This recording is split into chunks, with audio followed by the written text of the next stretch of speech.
The settlement of early Wessex was never a simple story of one people replacing another. From the very beginning, southern Britain was shaped by cooperation, alliance, and migration between different groups who arrived together rather than alone. One of the clearest signs of this is the name by which the earliest settlers of Hampshire were known, the Jissas. This was not the name of a single tribe, but a collective identity, remembered for centuries as the foundation of Wessex itself. Early writers already understood that the people of southern Hampshire and the Isle of Wight were different from those living elsewhere in the growing West Saxon kingdom. Even generations after the first landings, these differences were still visible, still remembered, and still politically relevant. The core of early Wessex began in what is now Hampshire, but by the late 6th century it had expanded west and north into Dorset, Wiltshire, and Berkshire. This expansion brought very different communities under one name, even though their origins were not the same. The word Jissas itself offers a clue. Rather than meaning a bloodline or a single ethnic group, it most likely referred to a sworn alliance. These settlers were confederates, bound together by agreement rather than ancestry. This fits what we know about early migration into Britain. Groups did not always arrive as single tribes. They came as coalitions, sharing ships, leaders, and campaigns, then settling side by side. Within Wessex, this diversity left long-lasting traces. Archaeology shows that the Isle of Wight and parts of southeastern Hampshire followed burial traditions identical to those of Kent. Weapons, jewellery, and grave customs all point to people closely related to the Jutes, a northern group often linked with the Goths of Scandinavia. Even centuries later, local tradition still remembered these island settlers as distinct. At one point, the ruler of Wessex was described as being descended from the Goths of the Isle of Wight, showing that these identities were not forgotten. Language and place names reinforce the same picture. Names tied to northern speech appear across Hampshire, Dorset, and Wiltshire. Harbours, rivers, forests, and villages preserve echoes of Scandinavian tongues, suggesting that seafaring peoples played a major role in shaping the region. These were not inland farmers arriving by accident. They were coastal settlers who followed river valleys deep into the interior. Not all settlers were fair-haired northerners. Even early observers noticed that parts of Hampshire were inhabited by darker complexioned people who stood apart from their neighbours. These communities appear especially in the New Forest and central Hampshire. Their presence suggests settlement by Slavic or Wendish groups, who had long been allied with northern tribes on the continent. These people did not arrive separately. They came as part of the same confederations that crossed the North Sea together. The land itself preserved memory of this diversity through custom. In parts of Hampshire, especially the Isle of Wight and the New Forest, land was inherited jointly by families, rather than passed to a single heir. Brothers often shared estates, paying taxes together, while holding land collectively. This system closely resembled the inheritance customs of Kent, and ultimately traced back to Northern European traditions. Elsewhere in the county, a different system survived. Along the western border of Hampshire, land was held as a family property that could not easily be sold outside the kin group. Even if land changed hands, relatives retained the right to reclaim it. This was the same system still found in Norway centuries later, showing that Scandinavian legal traditions had taken root in Wessex soil. Later, waves of northern settlers reinforced these patterns. Danish influence appears clearly in records from the late Anglo-Saxon period, including how rents were calculated and which legal customs applied. Place names tied to Viking activity remain scattered across the countryside, especially near former royal centres. This was no coincidence. Kings who ruled both England and Scandinavia ensured that their followers were settled close to power. Even ancient boundary names reveal layers of memory. Certain words appear repeatedly only in counties once ruled by the jissas and nowhere else in England. These terms likely entered local usage through the speech of early Confederate settlers and survived long after their original meaning was forgotten. By the time Wessex emerged as a unified kingdom, its population was already the product of centuries of blending. Goths, Jutes, Saxons, Friezians, Wends, Danes, and Norse had all left their mark. They shared gods, laws, ships, and battlefields, then slowly merged into a single political identity. The name Wessex concealed this diversity, but the land never truly erased it. If you scan the map of Wiltshire and Dorset closely, the landscape starts to speak in old northern accents. Certain village names, especially those ending in forms like Thorp and Cote, do not sound native to southern Britain at all. They feel imported, as if a new population arrived and stamped familiar words onto unfamiliar fields. In Wiltshire alone, names clustered around Swindon and Highworth hint at settlers who carried a northern language and a northern identity into the heart of Wessex. The same pattern repeats across the county in scattered pockets, like footprints that never fully fade. This does not show up only in place names. It shows up in the ground itself. In the north of Wiltshire, you can find ancient stone circles and burial sites that resemble forms known from Scandinavia. Some long barrows in the region match northern burial traditions so closely that it becomes hard to argue for coincidence. When monuments built hundreds or even thousands of miles apart share the same shape and the same ritual logic, the simplest explanation is shared tradition, shared influence, or shared people. Across the border in Dorset, the evidence shifts from stones and names to something more practical: money. Records from the Norman survey preserve traces of Scandinavian counting methods being used in several major towns. That detail matters because it suggests a real community living there, not just traders passing through. A society does not usually adopt a foreign system of calculation unless the people who use it are settled, recognized, and numerous enough to make their habits normal. So when did these northern settlers arrive? The written stories do not give a neat answer, but silence in the chronicles does not mean nothing happened. In other parts of England, we know entire regions were reshaped by migrants and warbands even when narrative sources barely mention it. Wessex is not exempt. Some Scandinavians may have been present from the earliest phase, arriving among the first confederated groups who formed the backbone of early West Saxon power.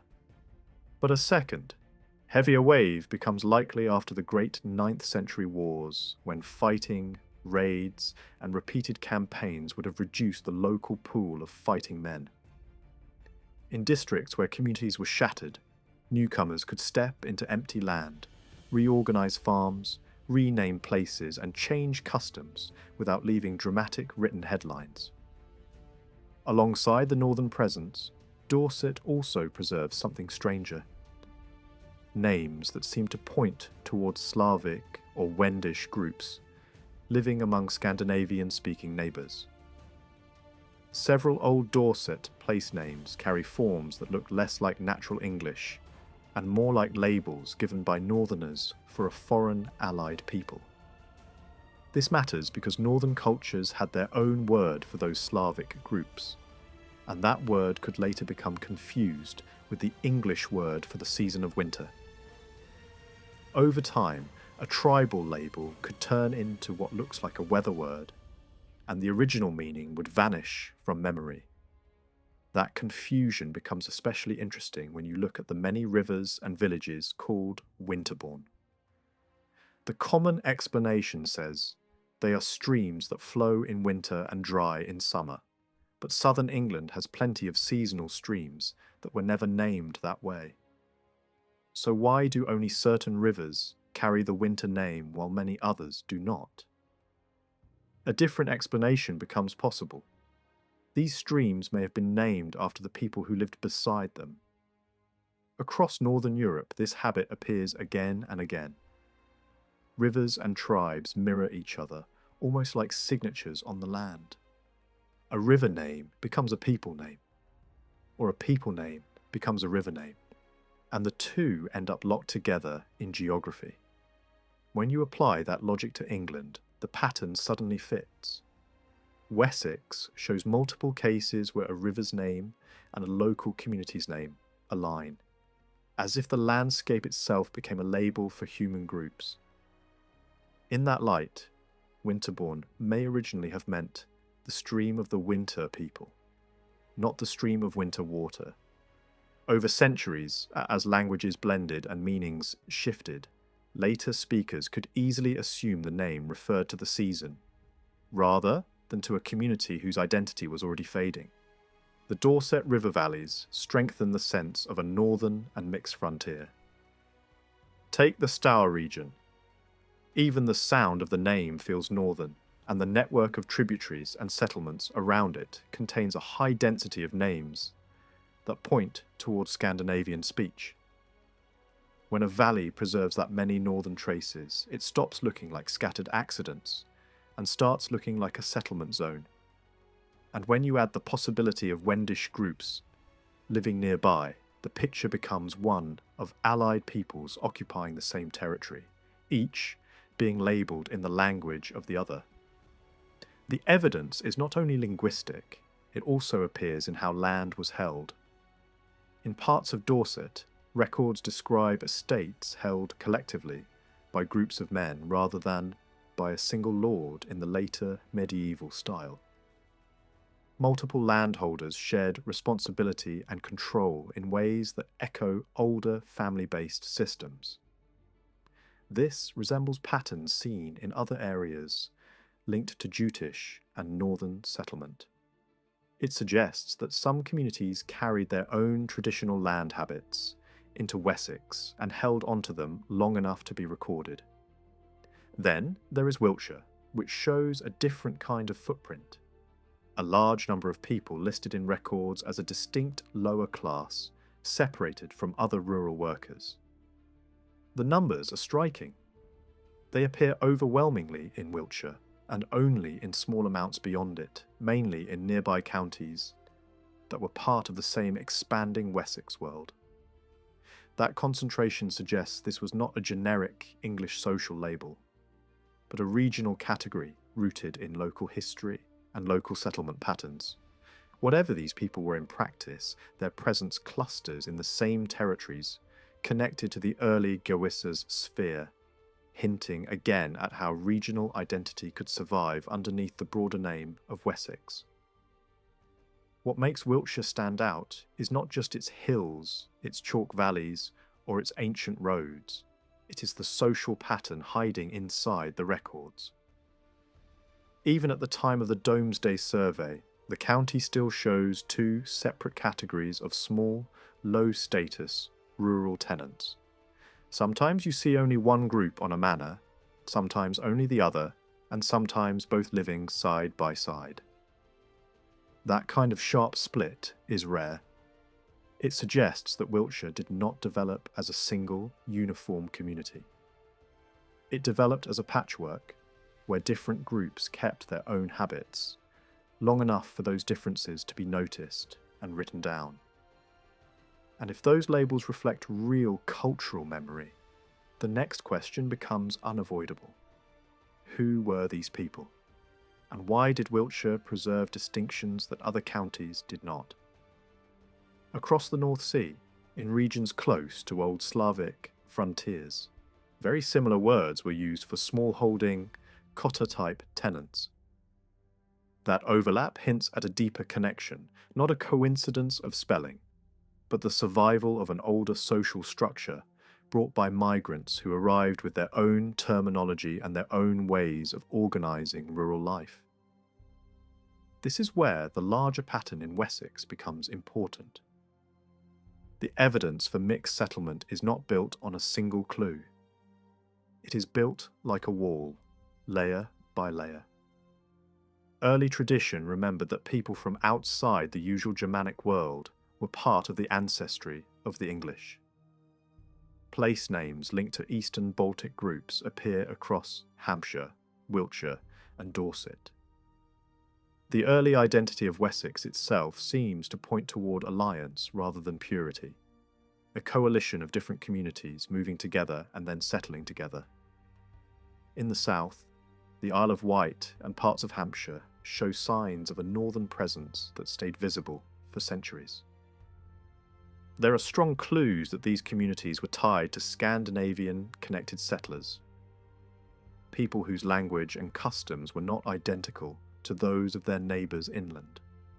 Inheritance habits, local legal practices, and even the traces of runic culture point to a northern world that did not vanish when it crossed the sea. From there, the map pulls the eye toward Wiltshire. Some scholars once tried to explain the county's name as if it simply grew out of a local town name. But older references suggest the regional identity came first, and the administrative label came later. That detail matters because it changes the direction of the story. It makes it easier to imagine that a people name may have existed before the county name, and that the county identity may preserve an older memory of who settled there. Then, there is the mythic layer, the kind of evidence people dismiss too quickly. Legends and sacred names do not survive randomly. They cling hardest in places where communities remain rooted and old identities endure. In parts of Wiltshire, old settlement names preserve echoes of a Mother Earth figure known across the Baltic coast. In that northern world, she appears in stories as a powerful female presence, tied to water, fertility, and ritual bathing. Those legends are strongest in coastal regions, where Slavic and northern cultures met and blended, and the fact that similar traces appear in Wiltshire suggests the same kind of blending may have happened here too. There is also the thunder god connection. In the Baltic world, a thunder deity carried a name that matches the role of Thor in Scandinavia and the thunder gods known among Saxons and Friezians. When old place names in Wiltshire reflect thunder worship, earth worship, and older divine labels that resemble those found east of the Elbe, it becomes harder to argue that Wessex was shaped by one narrow stream of settlers. Even the great earthworks and dikes reinforce this sense of layered identity. Some preserve names tied to Woden, while others preserve northern alternative names for him. And a few ancient names in the same landscape feel closer to Slavic divine vocabulary than to Western Germanic speech. It is like walking through a region where multiple belief systems once overlapped, then slowly fused, leaving fragments behind in the names of hills and banks. This mixture shows up again in the human evidence.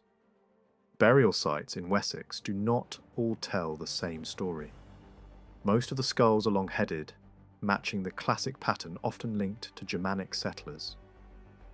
But a minority are broader-headed, and their proportions align better with groups from Eastern Europe and Baltic regions than with local prehistoric populations. In one excavated burial ground near the Wiltshire and Dorset border, the variation is so strong that it is difficult to argue for a single, uniform community. It looks more like a burial place used by people who did not all come from the same background, yet lived close enough to be buried under the same sky. Even village layout fits the pattern.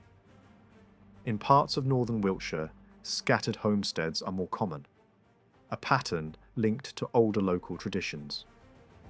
In other valleys, villages form clustered communities surrounded by open fields and shared land.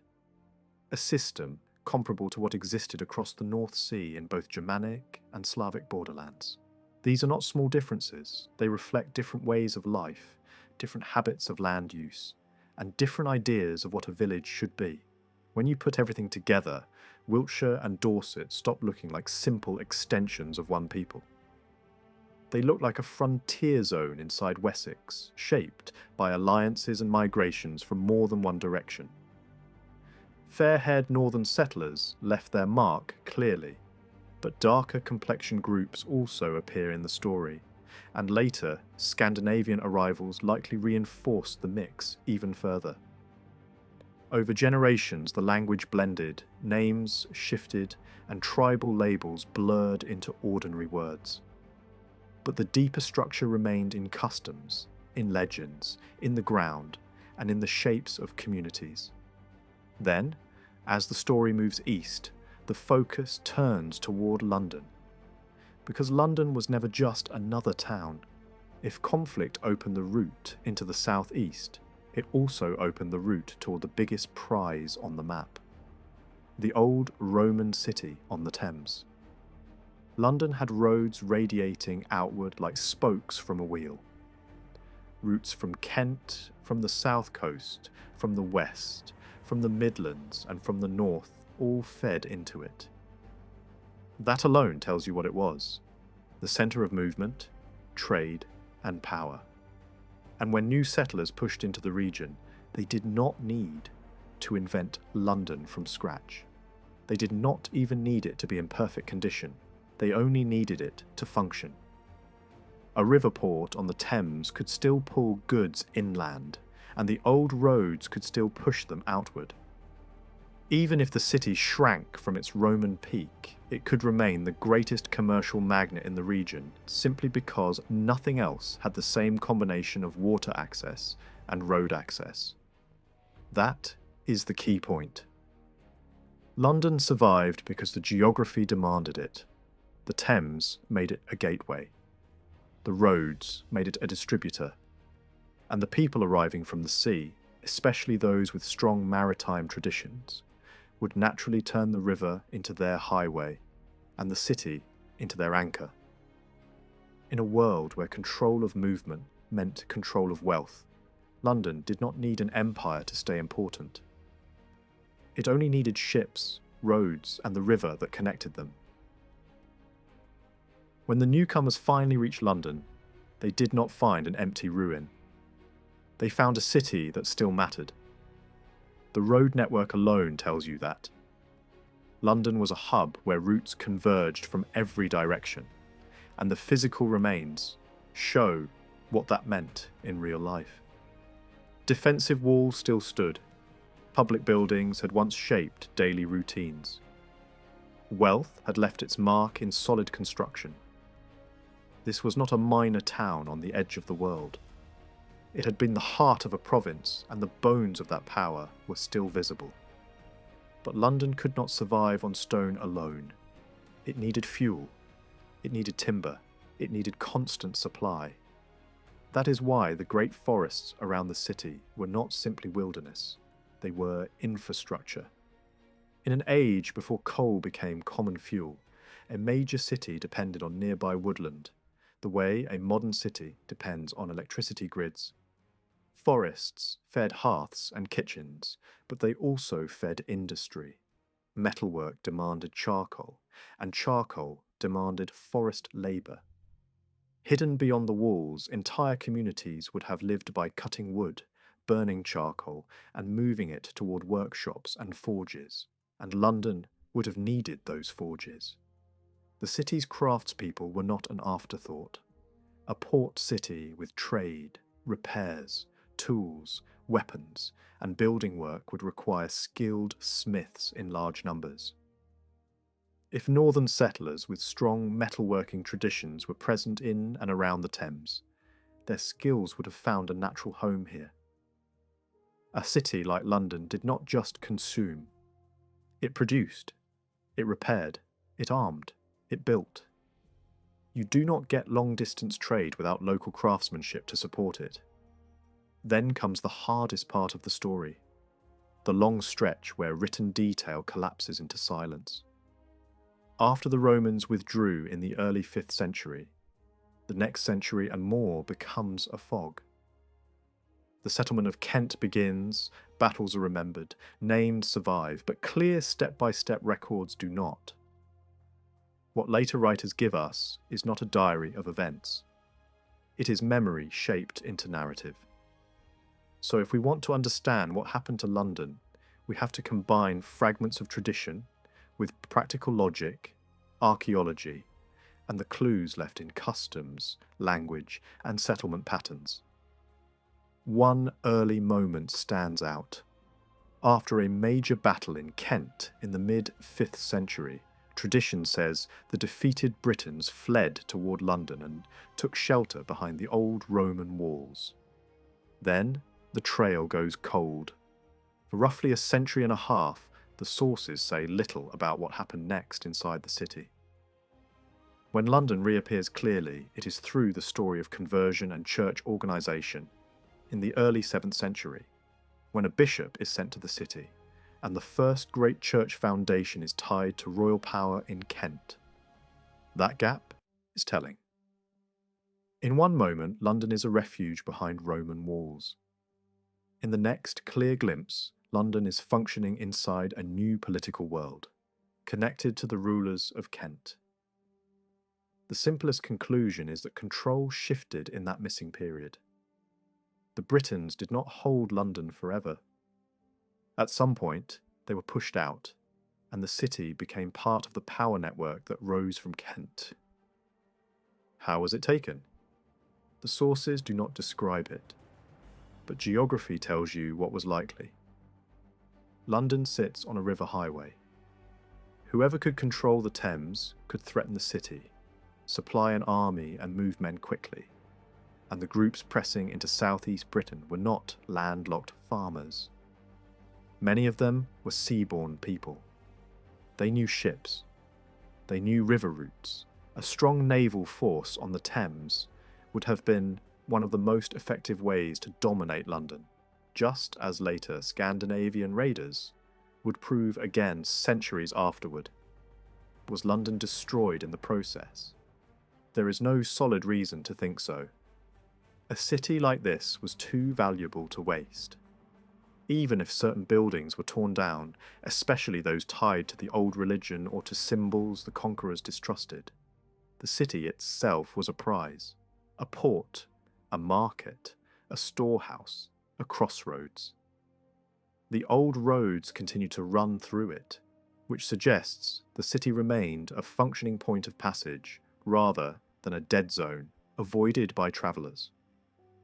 If London had been wiped out, it would have had to be rebuilt almost immediately, because the location was simply too useful to abandon. As the new order stabilised, London's wealth appears to grow rather than shrink. Later, rulers treat it like a powerhouse. Laws aimed at controlling theft and regulating trade make more sense in a city packed with goods than in a quiet rural district. And when later kings levy enormous taxes from London, they do it because London can pay. A city does not become a major source of revenue unless it is thriving. Then comes another clue, quieter but extremely revealing. The customs of London and the manners around it remained unusual for centuries. These were not small quirks. They were deep rules about freedom and inheritance, the kinds of rules that reflect how a community was formed in the first place. In Kent, personal freedom was strongly protected, and London carried the same reputation. London was treated as a place where ordinary men held a freer status than was typical in many other regions. That parallel matters because social customs tend to travel with people. Even more striking is what happens when we look at inheritance. In Kent, a famous custom divided a father's property among his sons instead of handing everything to one heir. London shows the same habit early on. Royal promises to the city confirm that children should inherit their father's property rather than being cut out by a single privileged heir. And beyond the city walls, several large manors north and east of London followed the same pattern, dividing land among male heirs in a way that feels far closer to Kent than to the systems that dominated much of later medieval England. This is where politics and culture connect. If Kent was the early power that first controlled London, then Kentish settlers moving into London and its surrounding estates would explain why these customs became rooted there.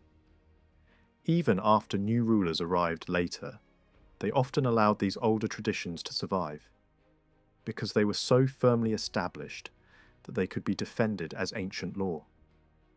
Over time, inheritance across England shifted towards single-heir systems, but these pockets near London held onto older ways longer than most, and one detail feels almost like a signature left behind. A place near London that literally carried the name of Kent, and where the Kentish inheritance pattern survived into modern times. That is not the kind of coincidence you see every day. It looks like a historical echo, preserved in the name of a district and in the rules its people lived by. In London, the old rules of daily life did not grow in isolation. Some of the city's most unusual rites looked strangely familiar if you compared them to Kent. Debt collection worked differently here. Ordinary people were not treated like livestock to be seized and squeezed until payment appeared. The city followed older protections, the kind you would expect in a community that valued personal status and stability, not just punishment. Another shared habit was even more revealing. Londoners, like the people of Kent, could pass on property through a written will. Across most of England, that was not normal for small landholders. In many places, property moved only through rigid inheritance lines. But in London and Kent, there was room for choice. A man could decide who should receive what, and that freedom says a lot about the kind of society taking shape around the Thames. Even the idea of adulthood followed the same pattern. In the wider medieval world, full legal age was often treated like a fixed milestone. But Kent was different, and London echoed it. A boy could be treated as ready far earlier if he understood real work. If he could count money properly, measure cloth, and handle his father's business, then he was considered old enough to step into responsibility. That is not the mindset of a purely rural warrior society. That is a trading culture where skill matters as much as years. The rules for widows lined up too. In both Kent and London, a widow's share was protected with unusual strength. Even if the husband had fallen into serious trouble, her portion could not simply be erased. In a world where families could be ruined overnight by politics, violence, or law, this rule mattered. It gave women a solid claim, and it prevented a household from being wiped clean the moment the husband's name collapsed. Then, there is the courtroom. Across early medieval Europe, one of the oldest ways to settle disputes was brutal. A fight. The idea was simple and terrifying. Two men clash, and the winner is treated as the one with justice on his side. But for merchant communities, that system was a trap. A trader could be forced into combat by someone who lived for violence, not negotiation. In northern trading regions, merchants fought back against that injustice by demanding legal protections. And London had one of the oldest versions of that protection. A Londoner could refuse the duel and insist on the city's own way of judging disputes.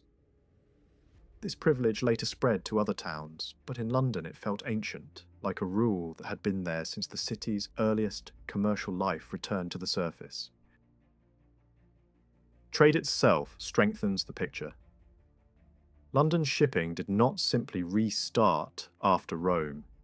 It likely kept going in some form because a port like this, with roads feeding it from every direction, is hard to silence for long.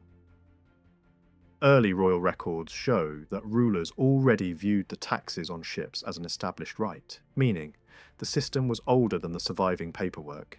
For a port to function, you need more than docks and boats.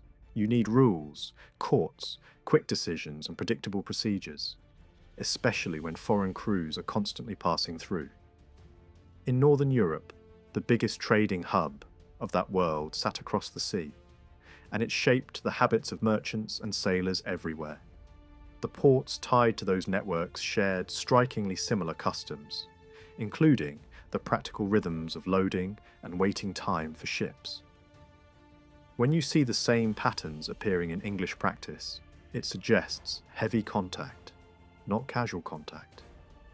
It hints at traders arriving in large numbers, influential enough to bring their expectations with them and see those expectations reflected in local port life.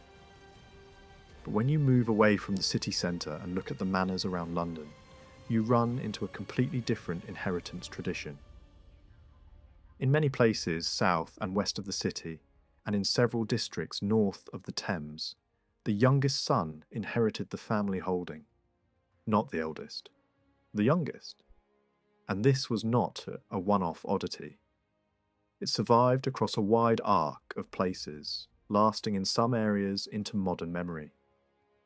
This youngest child inheritance appears in parts of the North Sea world, and it also appears in regions on the southern Baltic coast. The pattern around London is complicated, though, because it often protected widows strongly and still gave daughters a clear path to inherit if there were no sons. That combination suggests blending. One group brings the youngest son rule. Another brings rules that safeguard a widow's share and recognise female inheritance more readily. Over generations, the customs merge into something that looks consistent on the ground, even if its roots come from more than one direction. When you look at Surrey with this in mind, the landscape starts to tell a story of movement. Some settlers likely arrived overland from the south. Others almost certainly came by water, pushing upriver along the Thames, planting themselves along the river's edge where transport and trade were easiest. The chalk ridge running east to west also offered a natural corridor, open ground that avoided dense forest and made travel possible without cutting through wilderness. Place names in the region reinforce the sense of migration and mixing. Some early names look like they were built from ethnic labels, as if families were remembered not only by personal names, but by what group they were seen to belong to. In a few cases, the name patterns suggest links to Kent. In others, they hint at northern origins or at groups remembered as outsiders. And then you find something else, tucked into old local history. Customs in parts of the Thames Valley where, if there were no sons, the eldest daughter inherited everything. That is a very specific rule, and it is rare. It points toward a northern origin, the kind of tradition that survives in only a few places. When archaeology adds discoveries of high-status burials, with objects that look strongly Scandinavian in style, the pattern becomes harder to dismiss. Customs and artifacts begin to agree. So the deeper you dig into London and its surrounding countryside, the clearer the picture becomes. This was not a single migration. It was a stream of arrivals over time. Some came with trading instincts and legal protections shaped by markets.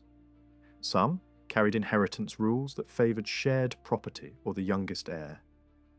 Some arrived by road, others by river, and what survived was not just bloodlines or weapons in graves, but habits, rights, and local rules that stayed alive long after the original settlers were forgotten.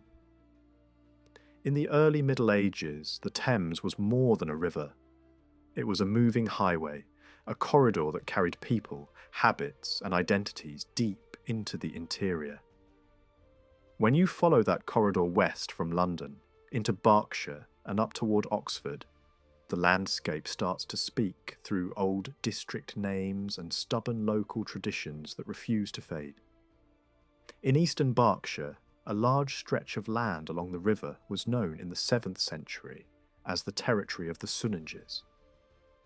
Their name still lingers in modern places like Sunning, Sunninghill and Sunningdale, which sit like markers on a map beside the Thames and near the Surrey edge. Who exactly these people were is harder to pin down. But the way the name is used in early records suggests they were not a tiny village group. They were a recognised district, large enough to be called a province in its own right. The kind of label that usually forms when a community holds territory long enough to be noticed by everyone around it. Not far away, other boundary names hint that different groups lived close by, sometimes side by side. One border point seems to preserve a label associated with Saxons, while another nearby place name preserves a label that reads like it once meant a Goth. The important detail is not the certainty of every interpretation, but the pattern. In this part of the Thames Valley, the evidence keeps piling up in the same direction. This was not a single, clean settlement by one people. It looks like a patchwork shaped by neighbours who were aware of difference and sometimes even named places to reflect it. Then come the names that keep repeating along the river like echoes. Cookham appears early, and it belongs to a wider family of names that show up again and again as you travel upstream. You see the same sound patterns in places like Cuxham and Coxwell. Even farther east, near London, there is Hoxton. These names do not feel random. They look like traces of an older tribal label that survived in different spellings. In the North Sea world, there was a well-known coastal people tied to the Friezian orbit, living near the mouth of the Elbe. If groups from that region moved into England with other seafaring settlers, you would expect their name to surface in exactly this way.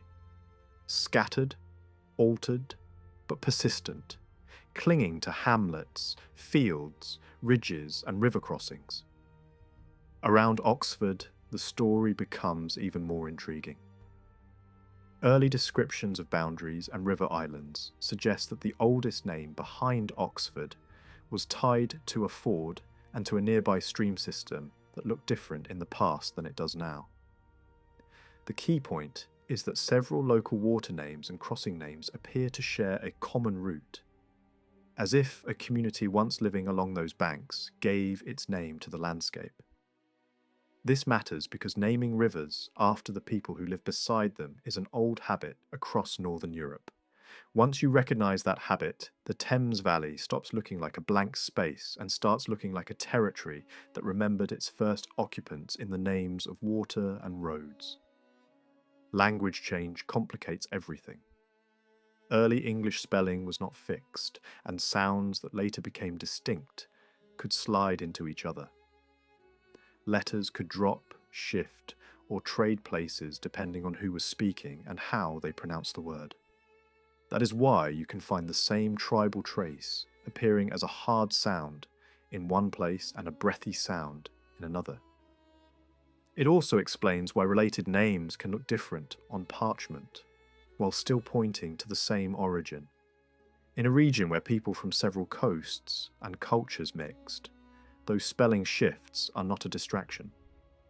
They are exactly what you would expect. The physical evidence pushes in the same direction.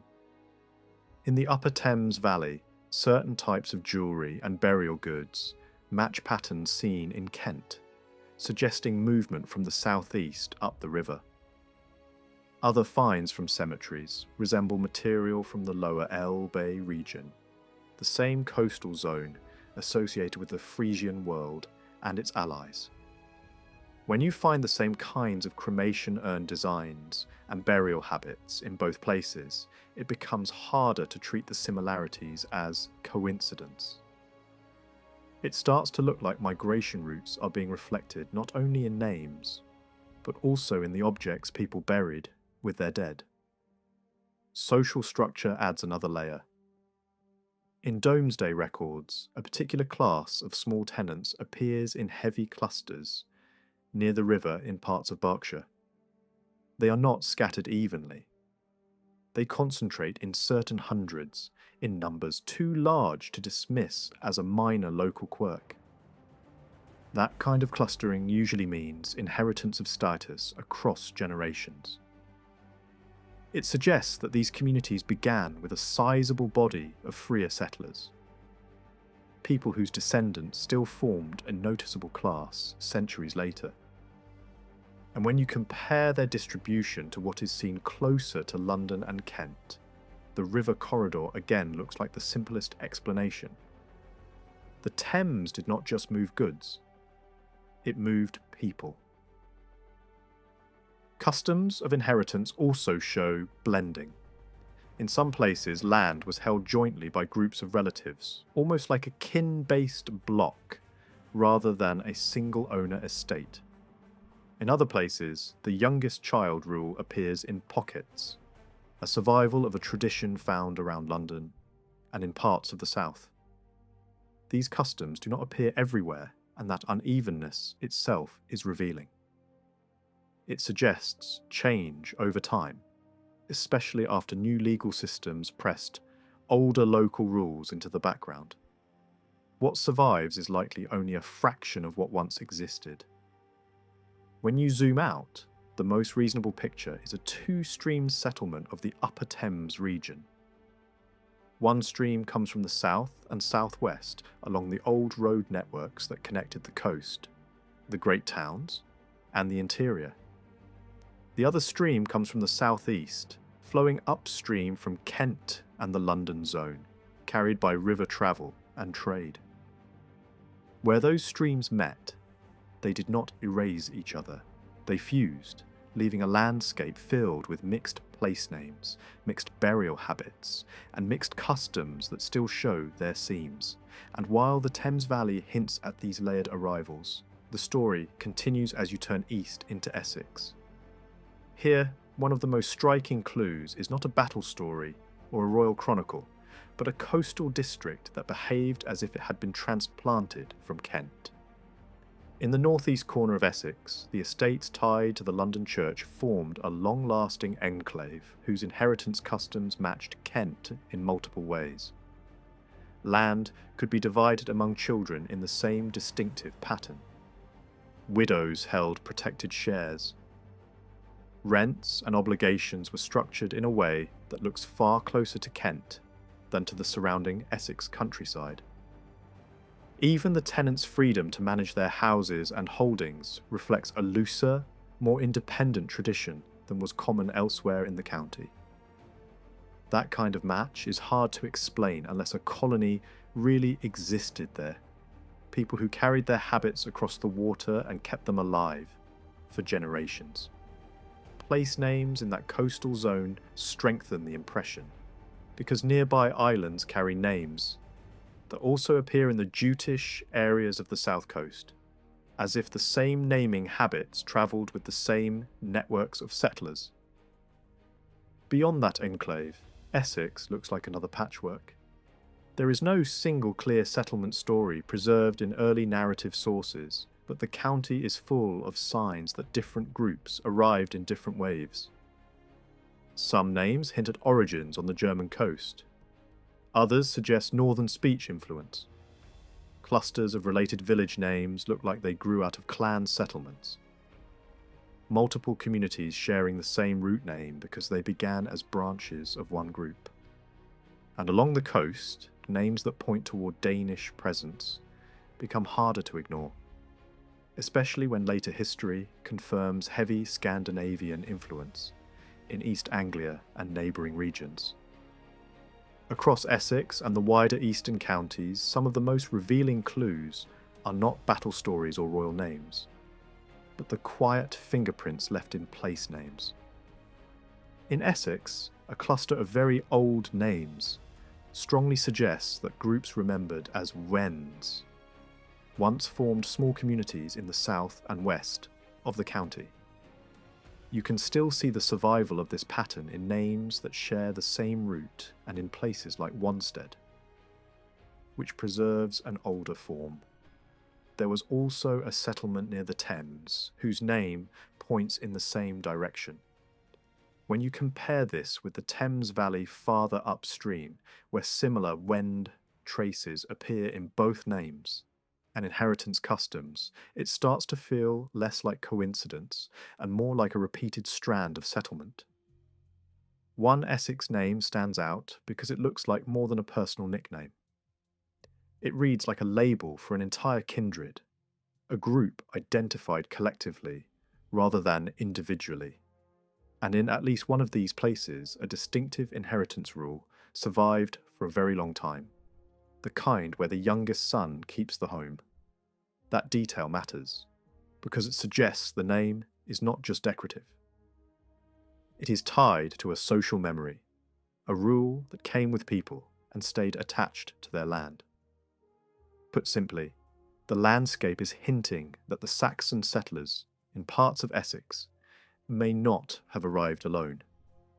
They may have moved with allies from the Slavic frontier zones of the Baltic, in the same way that continental Saxons were known to cooperate with Wendish groups in later centuries. There are other Essex traces that point to specific Wend-related identities. One old label recorded in Domesday era forms resembles the name of a tribe associated with the Havel River region on the continent. If that connection is real, it implies that some settlers in Essex were known by a larger tribal name rather than simply as isolated families.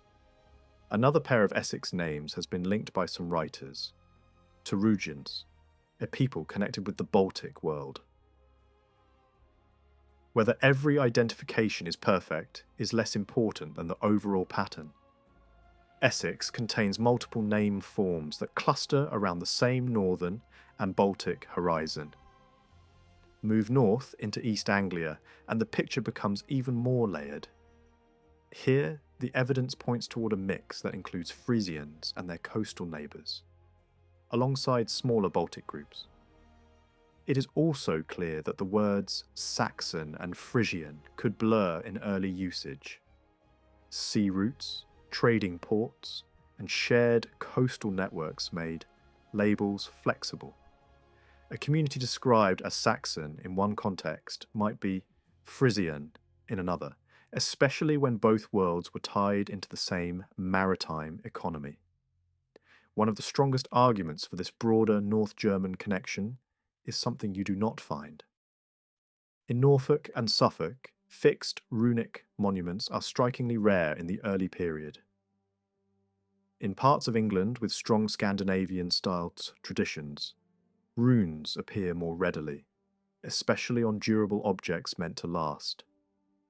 But in East Anglia, the near absence of such inscriptions suggests that many early settlers came from regions where rune monuments were not a common public habit. That points away from a purely Scandinavian origin story and toward a settlement that was heavily influenced by the coastal societies of northern Germany and the Frisian sphere. Later history, of course, adds the major Danish presence, especially from the 9th century onward, which reshapes the region again. But the earliest layer looks more mixed than the name East Anglia implies. The eastern counties also preserve another kind of memory. Tribal and family names frozen into villages. Some names still look like they carry the shadow of specific groups, as if a small band arrived, settled, and gave its identity to the place.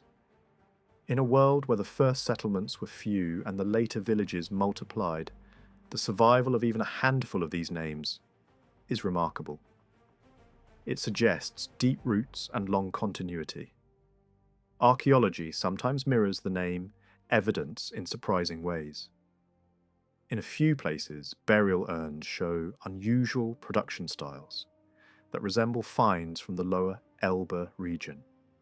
That matters because the lower Elbe was closely tied to the same coastal peoples whose name echoes seem to appear in East Anglia. When artefacts and names point in the same general direction, the case for movement across the North Sea grows stronger. Customs of inheritance and urban privileges add a final layer to the documentary feel of this story.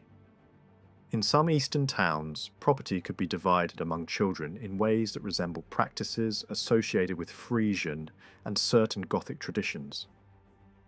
In many manors across Suffolk, Essex and Norfolk, the youngest son rule survived in clusters, suggesting it was carried by communities rather than invented locally on dozens of separate estates. Alongside that, court records show that partible inheritance existed in pockets, meaning different rules coexisted, probably reflecting different settlement origins and later blending. Then the story pushes onward into Lincolnshire, where geography itself explains why waves of newcomers were drawn in. Here, the coastline offered long, low sands and dunes that would have looked familiar to people arriving from Denmark and the broader Scandinavian shorelands. The sea entrances mattered as much as the land. The Humber opened the way into the Trent system, while the Wash provided a gateway into the Fenlands. For settlers used to living with water, marsh and tidal edges, this was an environment that made sense. Lincolnshire, in the early medieval period, was not a clean, open plain like it appears today. It was a mosaic of fen, heath and woodland, with vast wetland barriers shaping where people could travel and where they could safely build. In the middle of those wetlands, certain higher islands of dry ground stood out like natural strongholds. One of the most dramatic was the Isle of Axholme, rising above the surrounding marsh and helping form a frontier zone that separated regions from each other. South of early Lincolnshire stretched a world of water.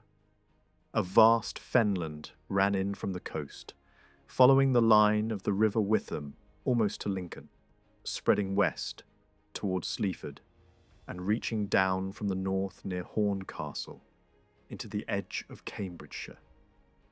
To anyone trying to settle, farm, or move an army, this wasn't a background detail, it was a living barrier. Just beyond it lay another obstacle, a broad heath between Sleaford and Lincoln, a strip of poor soil where early communities could not easily take root.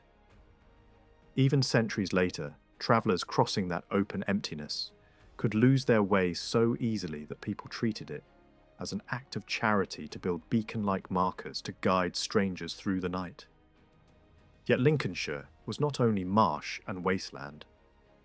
Woodlands mattered for survival, and the county had them. A great stretch of forest once lay south of Bourne, and another woodland zone in the south still carried a forest identity even in the medieval period. For early settlers, that meant fuel, building timber, grazing, and cover, the basic ingredients for lasting communities. If you want to understand why Lincolnshire feels different from many other English counties, you can see it in the map of village names. This is the county where names ending in by and Thorp appear again and again. Those words are more than labels. They point to the kind of society that arrived here. These were not just estates run by a lord with dependent workers. Many of these by settlements began as communities of free people who organised themselves in ways they already knew from northern homelands. And there's a striking geographical detail. These by names tend to stop where the old Fenland begins, as if the same settlement pattern hit a natural wall of marsh and waterlogged ground. That pattern also matches what the Great Land Survey of the time shows about people on the ground. In the old northern law zone, free tenants appear in much higher numbers than in western regions. Lincolnshire reflects that world. It doesn't look like a landscape dominated by the older southern English village model. The classic ing pattern that marks many Saxon-style settlements is not the main story here. Instead, by and Thorp dominate. And when you look for close parallels, you are pulled toward Denmark and the Scandinavian world, not deep into inland Germany. But there's another twist. It is easy to say, by means Danish, and in many cases that will be true. Yet by is also a northern word found across Scandinavian speech, including areas connected with the old Gothic world. In other words, some of these communities could have been founded by people who were not Danish in the narrow sense, but still came from the same broader northern cultural zone. And that matters, because it explains why Lincolnshire settlement can feel like a mosaic even when it sits under big umbrella names like Angles or Danes. To make sense of what a by and a thorp originally meant, it helps to imagine how these settlers thought about law and community. In some Scandinavian traditions, a village community was not just a cluster of houses, it was a legal body. The group could speak as a unit, defend its claims, and stand above smaller offshoot settlements in local disputes. A thorp, in that logic, looks like a dependent or secondary place, a newer branch that grew out from an older core community.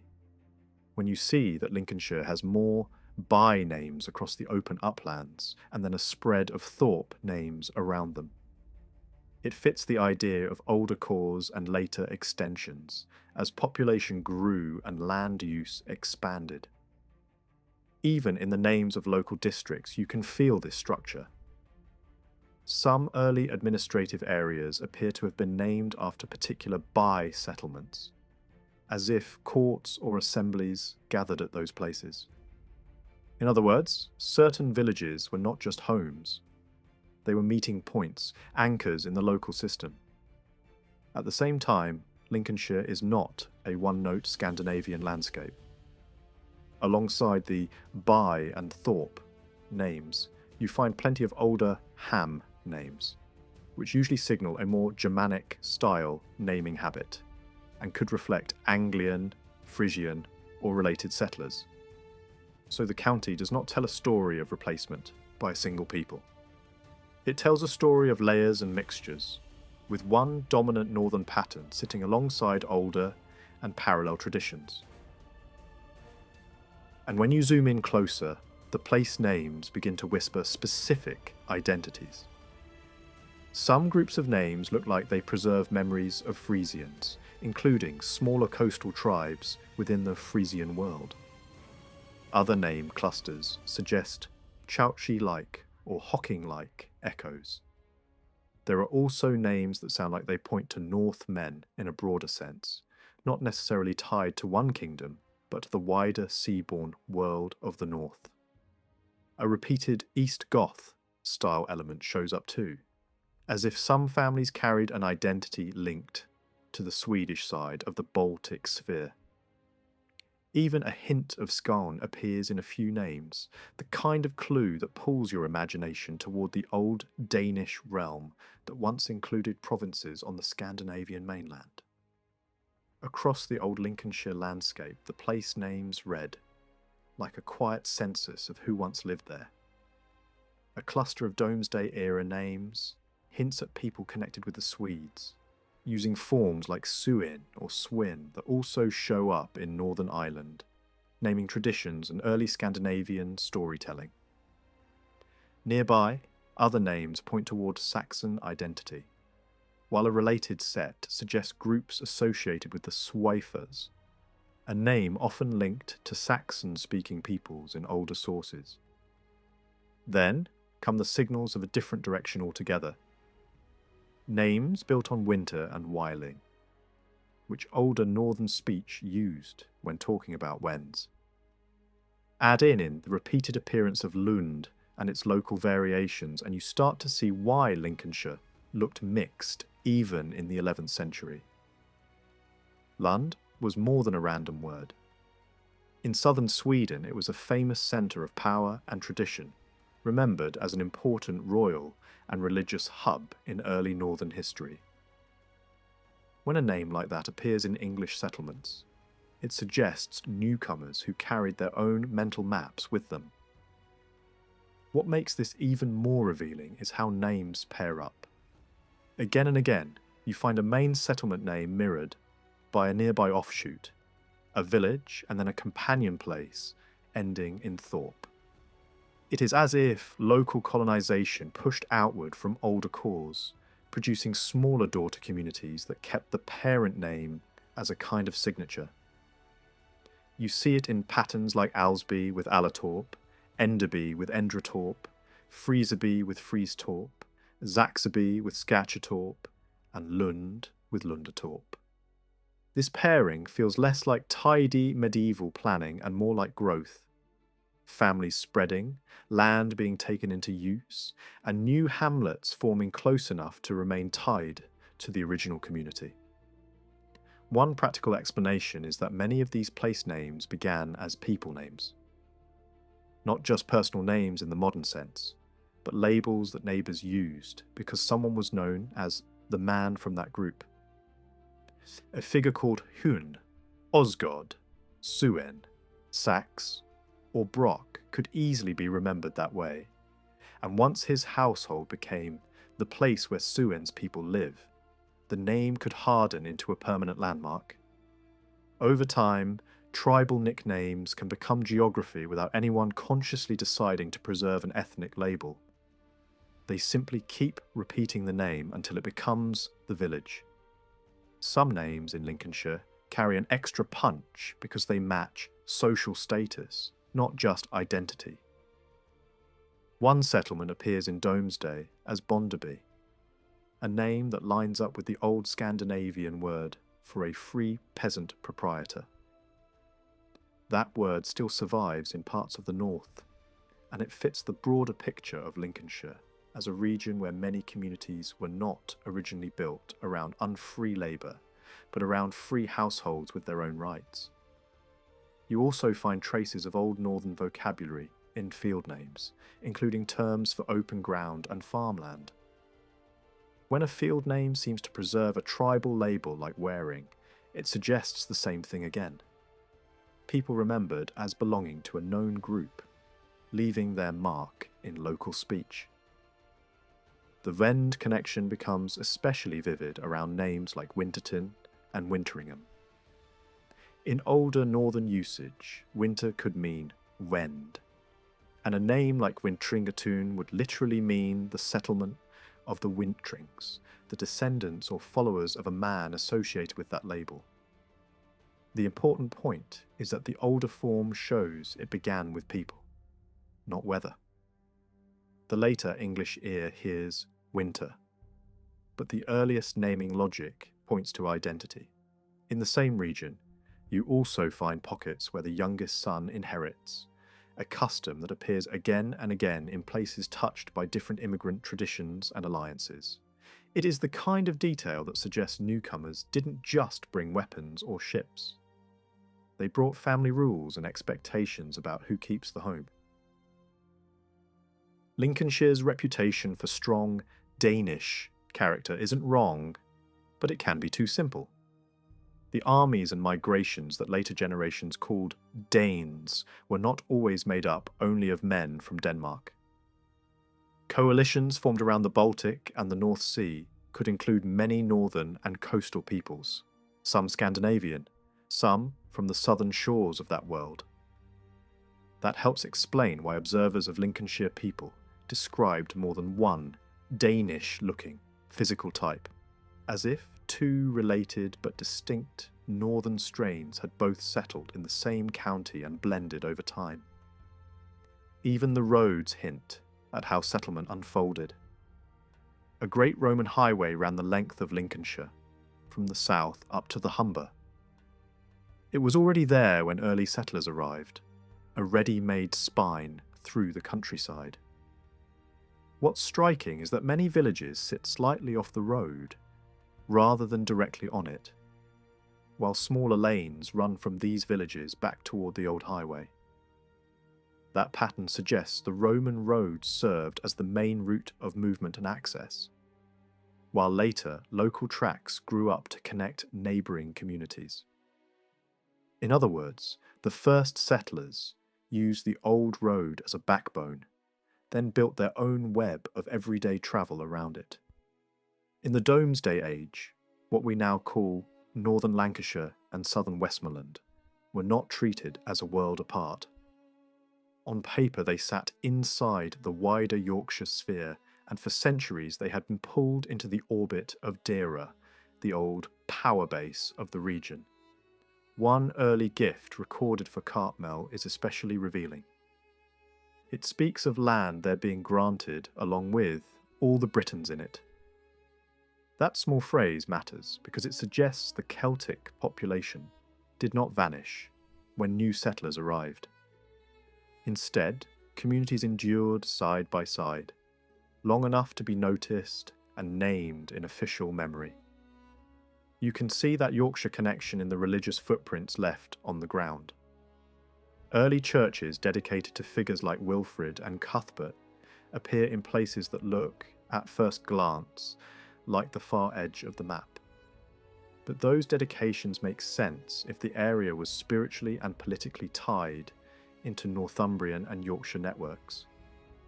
They hint at who brought influence, who sponsored churches, and which cultural routes were open long before later English borders hardened.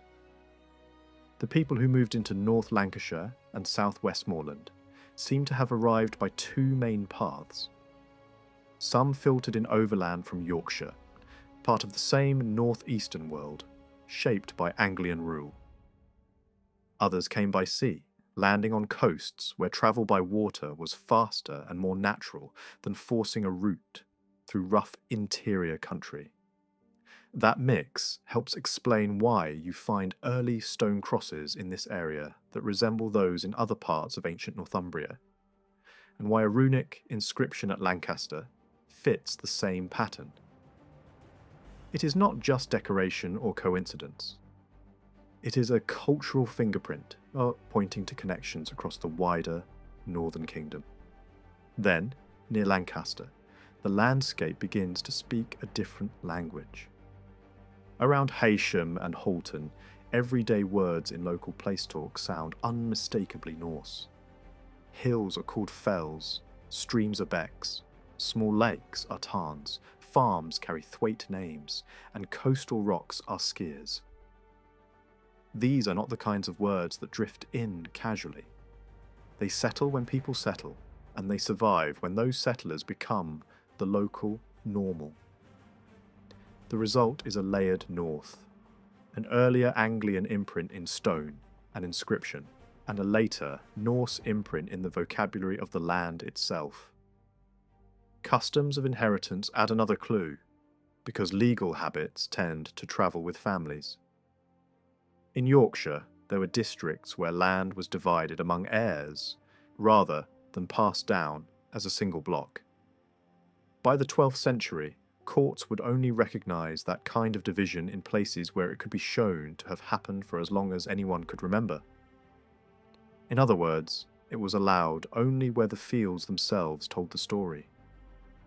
Long strips, subdivided holdings, boundaries that made it obvious the land had been repeatedly shared out over generations. That kind of old, visible partition suggests that some groups within the early Yorkshire settlement carried traditions different from the ones that later became dominant in much of England. When you scan northern place names with that in mind, you start noticing how many of them look like people labels frozen into geography. Some point toward Friezian backgrounds, including subgroups that older writers also mention by name. Others hint at Brock or Hock-type roots that match coastal peoples from the North Sea world. You also find names that seem to preserve outsiders as categories. Places built on Dane or Dean, names that signal Norse identity, forms that resemble Swedish personal naming, and even words that echo Goth or Goda. And then there are the Wend or winter names, which some traditions connect to Slavic or Vandal-linked labels used by neighbours. In Northumberland, later medieval records still show names that look like they preserve a Waring crossing and a Wend-linked settlement. And in parts of Yorkshire and Lancashire, you find a chain of Wends and Wend names that feel like faint but persistent traces. One inheritance custom stands out because it appears almost alone in the northern counties, junior right, where the youngest son gets the family holding. It is recorded at Leeds, deep in the old district once known as Elmet. That is strange, because it does not fit neatly with the best-known inheritance habits of Anglian, Danish, or Norwegian tradition. It also does not match Welsh practice, so it is hard to explain it as simply a leftover from the old British population. Instead, it suggests a smaller group carrying a different legal tradition, perhaps introduced when Elmet was absorbed into a larger kingdom and new settlers of a fair-skinned stock were brought in to secure the region. Even an earthwork nearby, carrying a name like Wendell Hill, feels like it belongs to that same story. Not proof on its own, but part of a pattern of hints. At the same time, the sources also point to Celtic survival in the north, not just as a background presence, but as a recognised community. Cartmel is one example, but there are others. A northern church law describes how a noble accused of pagan rites could face a heavy fine unless he proved innocence with a large group of oath helpers, including a set number drawn from a group described as Wallerwenter. The way they are singled out suggests they were seen as distinct people living among others and trusted precisely because of that separateness. They were free enough to matter in court and different enough to be deliberately included. That is a rare window into how remnants of older populations could be folded into a new society, while still being recognised as not quite the same. The deeper you go, the more the north looks like a fusion zone.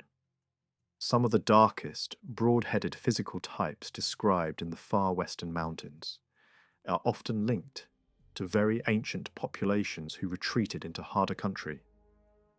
Over centuries, those older groups mixed with later Norse settlers, and the result can still look surprisingly varied even in places that feel culturally unified today. In a region like Cumberland, where mountains shelter communities and slow down change, that blending could happen in long, uneven waves, leaving pockets that look different from the valleys next door. When the story shifts to Northumbria more broadly, a strong case emerges for Friezian involvement along the northern coasts. Early writers describe Britain as shared by several major peoples, and in later tradition, the waters around the Firth of Forth are even remembered with Friezian associations. Place names in Yorkshire also support the idea, with several locations carrying forms that resemble Fried roots. There is even an older clue in classical geography. One Roman-era account places a people in the Humber region whose name can be read as a shape of Friezian, suggesting an early colony across the water from the North Sea coast. The Humber itself becomes part of that argument. In the North Sea world, river names and tribal labels often travel together. If a group from an Ems region homeland moved and settled near a similar estuary, it is easy to imagine how a name could be carried over and adapted to new geography. In that view, the Humber is not just a river name, it is a migrant memory, a word that may have crossed the sea with a community that recognised familiar coastal conditions and rebuilt something like home. Even modern pronunciation can preserve these ancient layers. In parts of Northumberland and Yorkshire, many place names that look like they end in ham are spoken in a way that sounds closer to That kind of ending is strikingly similar to sounds common in Frisian place name speech.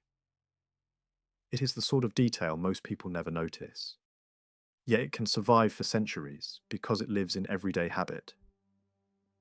when a whole district shares that pronunciation pattern. It hints that the accent and speech rhythms were shaped early and then simply kept going. Friezian speech was not some minor background noise in the north. It was one of the living tongues that early settlers carried into the northern counties, and a noticeable stream of Friezian vocabulary flowed into the wider Anglian way of speaking. We even catch a late medieval glimpse of this in the late 12th century, when a monk writing at Durham treats Friezian as something distinct enough to mention on its own. He uses a simple example from everyday life. The eider duck, he notes, is called one thing by the English, but another by Saxons and by people in Friesia. That kind of casual comparison only makes sense if these speech communities still felt real to him. When you listen to the North today, through its older dialect divisions, a sharp boundary still shows through. The speech of Northumberland and the Tyne area has long differed from the dialects further south in Durham and across much of Yorkshire. That matters because it fits a broader historical pattern. When Danish forces took Northumbria, their densest settlement and cultural weight fell mainly in Yorkshire. The land north of the Tyne seems to have remained more firmly in the hands of descendants of the earlier population, the people whose roots ran back to the first waves of Anglian and Frisian settlers. As a result, the older Northumbrian voice held on more strongly there, while the south developed a blended form shaped by heavy Scandinavian influence. Place names make that contrast easy to visualize. North of the Tyne, names built with endings like ham and ton dominate. The classic Scandinavian ending by, so common in parts of Yorkshire, is basically absent. Even the everyday landscape words divide the map. In Northumberland, streams are typically burns. In Scandinavian-influenced districts, further south and west, they are more often becks. And there is another small but telling detail. In the strongly Danish districts of Yorkshire and Lancashire, people famously clip the word the down to a quick T. That habit is not a defining feature in Northumberland in the same way. Together, these differences point to a north that was not remade evenly. Some areas were recolonised and linguistically reshaped more than others. None of this means Northumberland was untouched by later settlers. There are hints of Norse presence, but they sit on top of a deeper base where Anglian and Friezian traces stay dominant. That fits the older tradition around the Firth of Forth, which early writers remembered as having a Frisian association. The coastline there was even described in terms that suggest a Frisian shore. Later, historians have argued that while most immigrants were Anglian, a Frisian element could have been established early, possibly even before the classic stories of 5th century leaders ever took hold. That possibility becomes stronger when you factor in the Roman period. Frisian served in the Roman military, and there is evidence that a Frisian unit was stationed along Hadrian's Wall in the early 5th century. If troops settled, married locally, or left small communities behind, some northern Frisian traces could be older than the better-known Anglo-Saxon settlement narratives. There are also Roman finds and names in Northumberland that have been linked to the same general North Sea world, including clues that some groups related to the Chauci may have been present as allies or neighbours. River names and local place name patterns sometimes preserve those shadows long after written records go silent. One of the most striking arguments for a Frisian strand in the far north comes from an inscribed stone found near Edinburgh. It carries a Latin memorial formula and names that specialists have identified as Friezian. What matters for a documentary script is not the academic debate over every letter, but the larger picture. The stone suggests that people with Frisian-style names were important enough and visible enough to be remembered in durable form. It is another reminder that Angle in early Britain could be a broad label covering a coalition of closely related seafaring peoples. Language quirks also support this. In the Anglian dialect, there was a tendency to drop a final N in certain forms, and this feature also matches what is seen in Friezian speech habits. When you find northern place name forms and old personal naming patterns that line up with the same tendency, you are looking at a small linguistic habit that may have travelled across the sea with real families, not just with abstract tribes. Runic evidence draws an even sharper line between different settler groups. The earliest runic monuments in the wider Northumbrian world use a rune tradition that points back toward Scandinavian and Gothic regions, not toward Frisia. That matters because the Frisians, in this interpretation, did not bring a runic habit with them. So in the north you can end up with a layered picture. Runes hinting at settlers connected to Scandinavia and the Gothic sphere, while other linguistic and place name evidence points toward Frisians, who shared the coastline and mixed into the same kingdom. There is also a fascinating example of how a sacred landscape can survive a religious revolution. The community associated with Lindisfarne did not simply pick an island at random. Many North Sea peoples had the idea of a holy island tied to older pagan practice. In that view, a sacred island could begin as a ritual centre before Christianity, and later be repurposed as an obvious site for a monastery once conversion arrived. The exact beliefs changed, but the geography of sacred space stayed meaningful. Across the northern counties, district names and clusters of place names suggest how mixed the population could be under the surface. Some names look like they echo Scandinavian regions. Others resemble ethnic labels, such as Scot or Engel. You also find names that can be read as pointing to Danes, to Norse identity, to Swedes, and to groups remembered as Wends.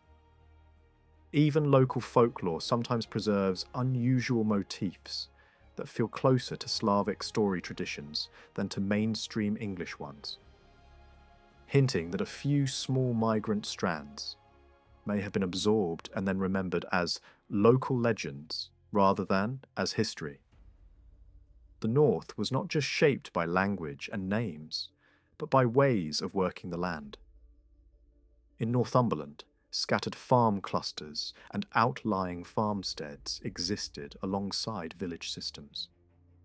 Some 19th century descriptions of onstead, farming, still show a structure that looks surprisingly similar to Norwegian rural arrangements, where labourers lived close to a main farm and were paid partly in kind, with small land privileges that made survival possible. Even if the buildings changed over time, the underlying pattern can be old, because practical rural systems tend to persist when they fit the landscape. Money and measurement can carry the same kind of memory. In parts of Lancashire and the wider northwest, records show rents and dues calculated using northern systems, with values that match Scandinavian practice rather than southern English norms. The same northern flavour appears in legal fines and in the labels used for certain tenant classes, where the naming style resembles Scandinavian habits of describing people by their status as men of a particular type. Physically, later observers often describe Northumberland as strongly Anglian in look and build, with tall rural populations and a distinctive presence around places like Hexham. Further south and east, especially in parts of Yorkshire, the population reads as more clearly Anglo-Danish, consistent with heavier Danish settlement and influence.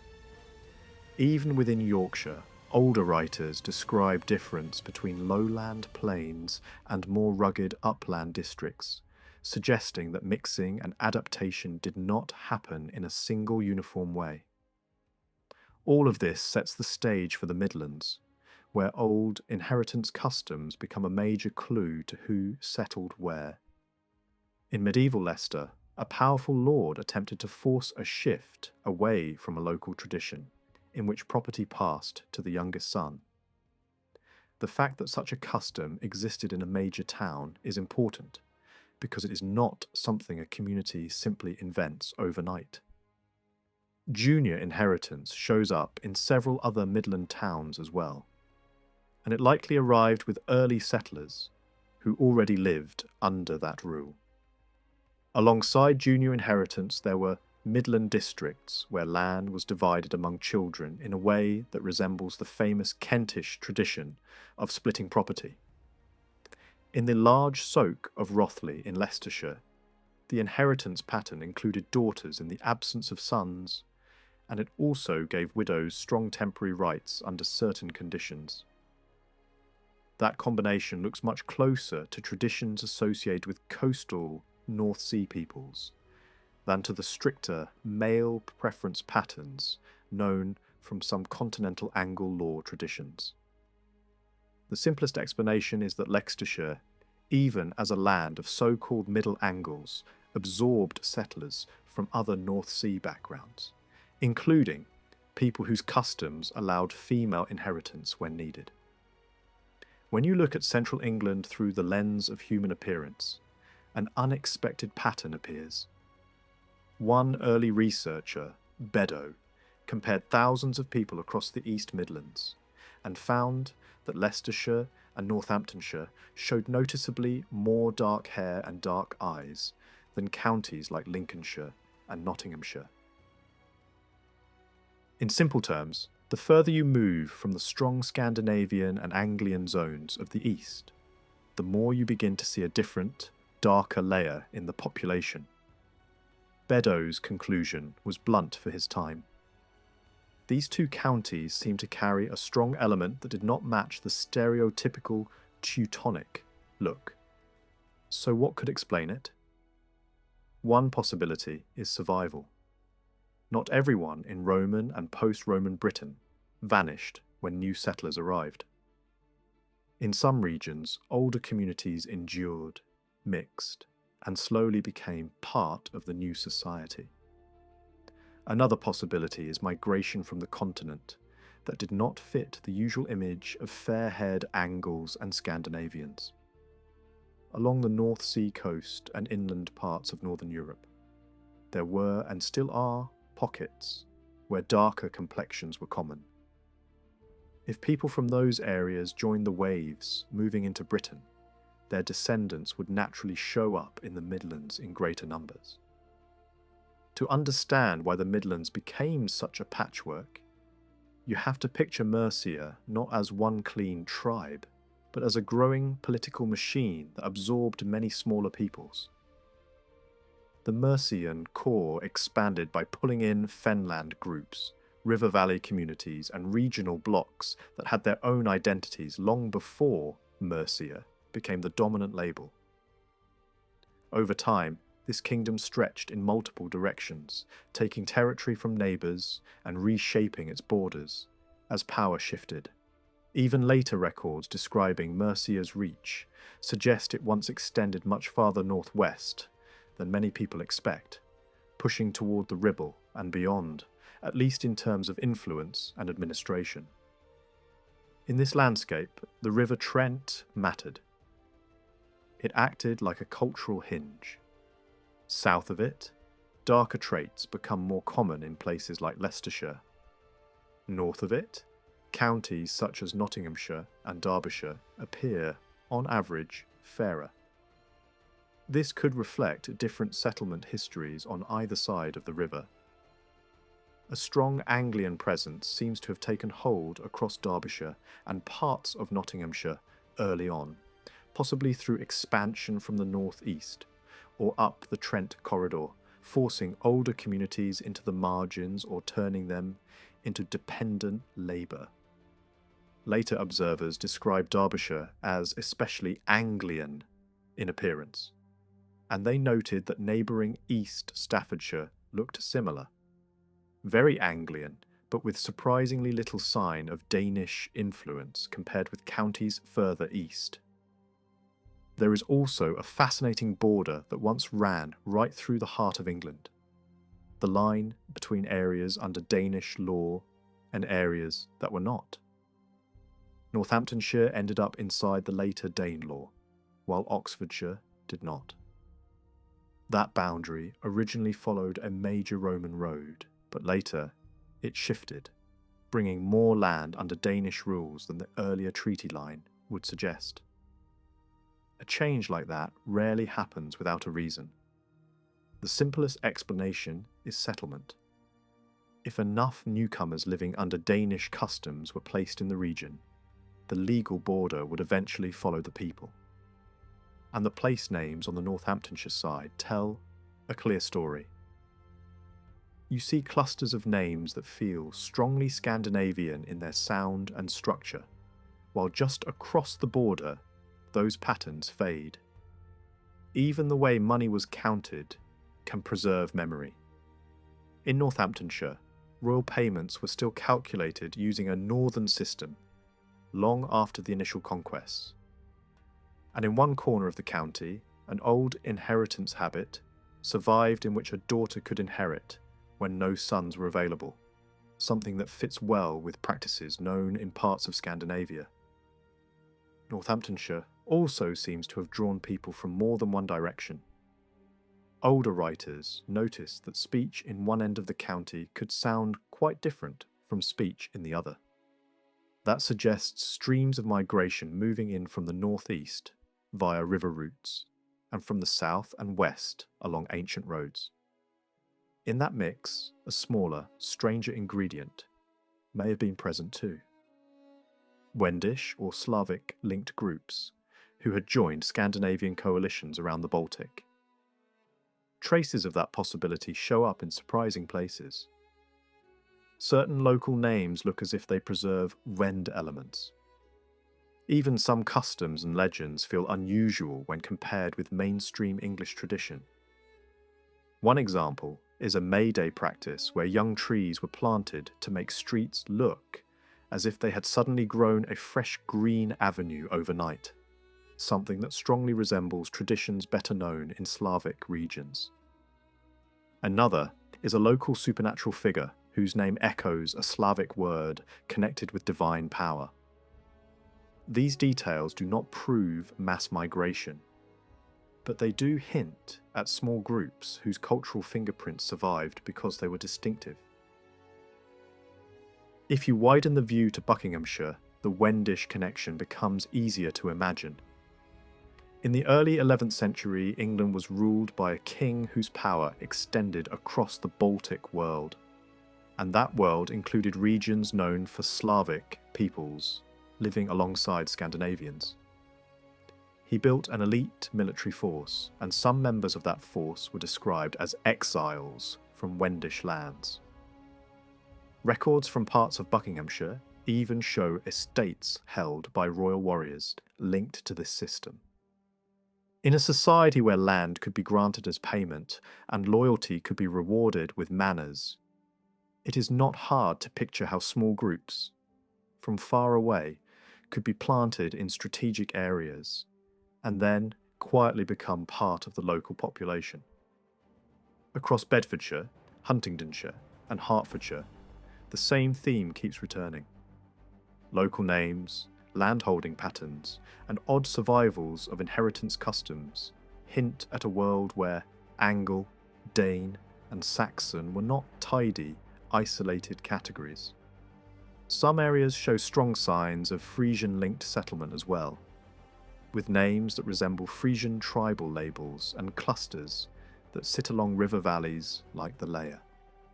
In a few places, old inheritance rules favouring the youngest child lingered far inland, suggesting that customs carried by coastal settlers could travel with families as they moved deeper into England.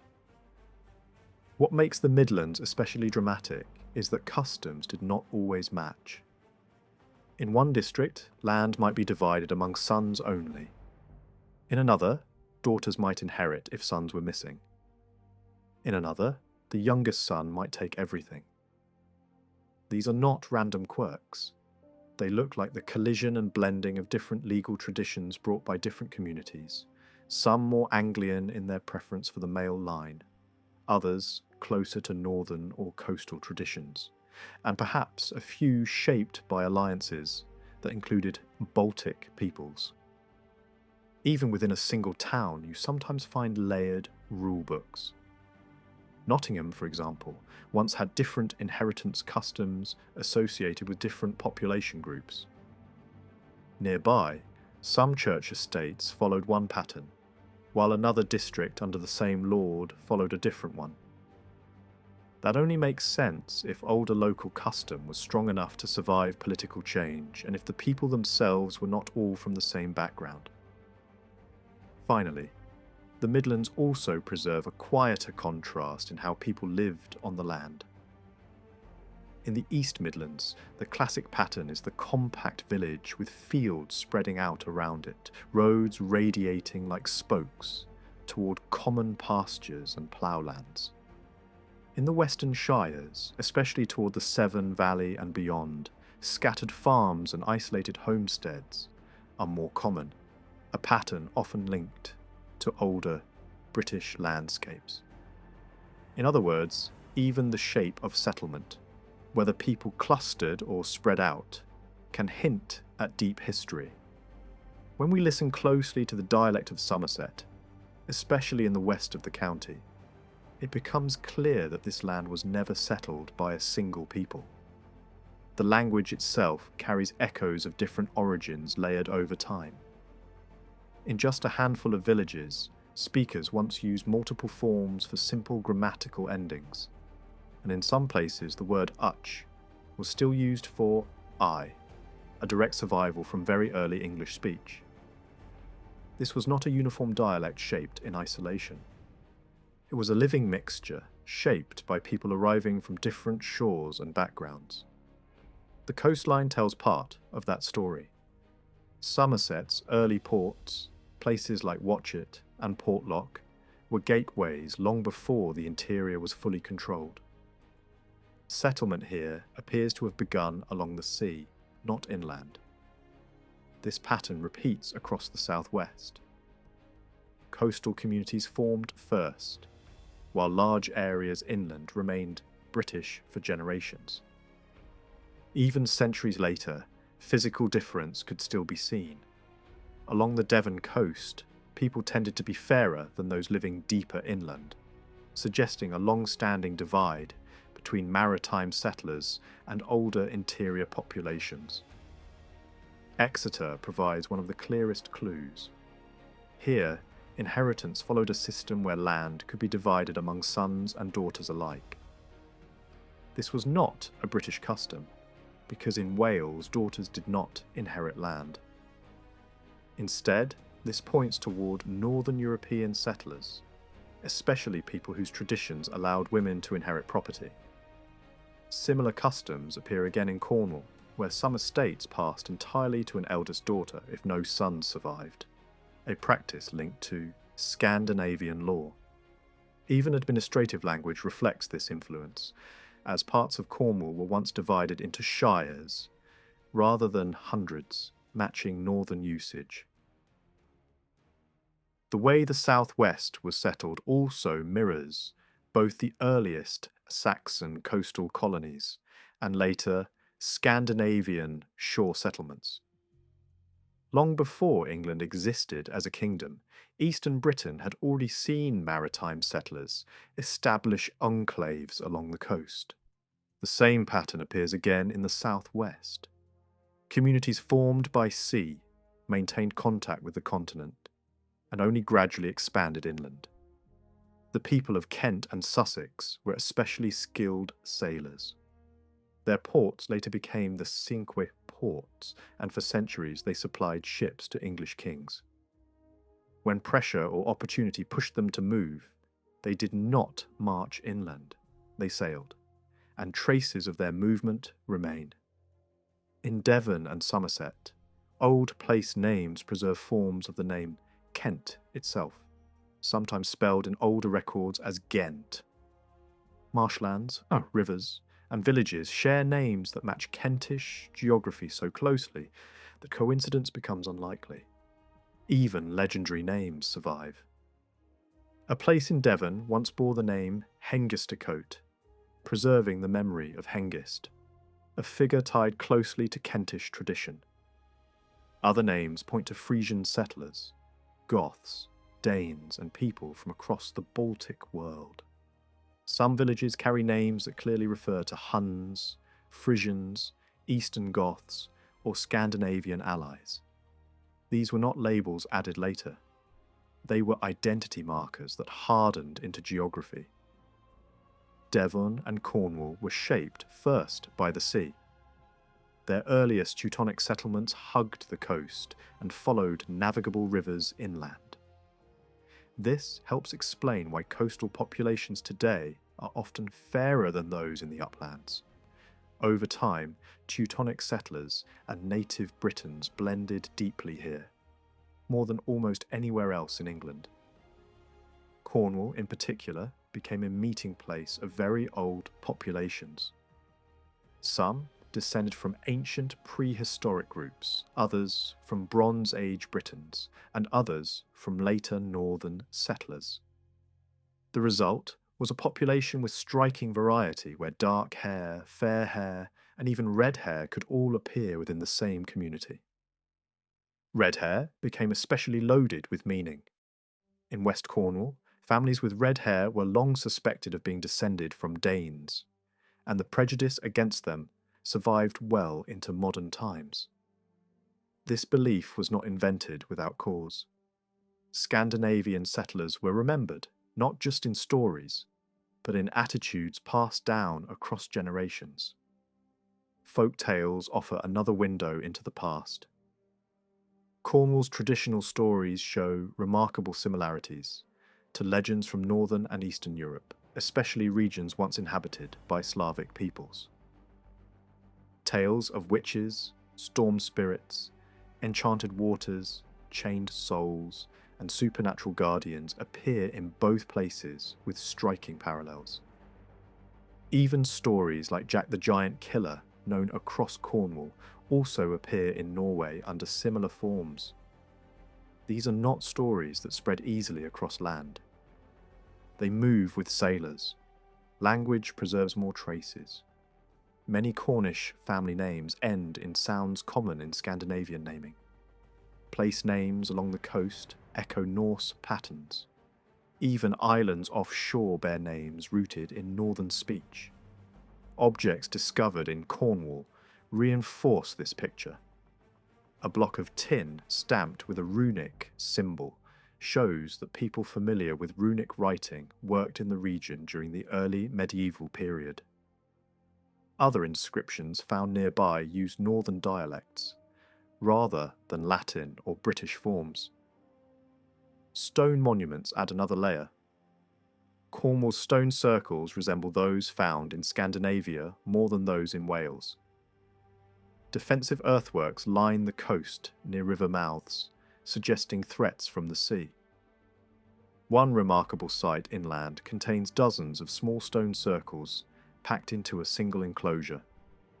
Similar formations in Sweden mark ancient battlefields, and parallels also exist in Ireland, where northern invaders once fought.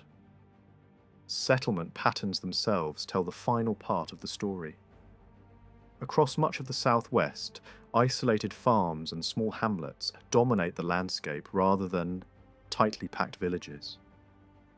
This reflects a lifestyle built around seasonal movement, herding, and upland grazing, a pattern shared by Celtic communities and Scandinavian farmers alike. It suggests continuity as much as conquest. At the same time, history records movement in the opposite direction. As Saxon power expanded, some Britons fled overseas to Brittany, creating a new Britain across the sea. Centuries later, during Alfred's reign, people from that region returned, placing themselves under his protection. The southwest may have received not only invaders, but also returning descendants of earlier refugees. one of the clearest fingerprints of Scandinavian settlement along Britain's borderlands is hidden in place names.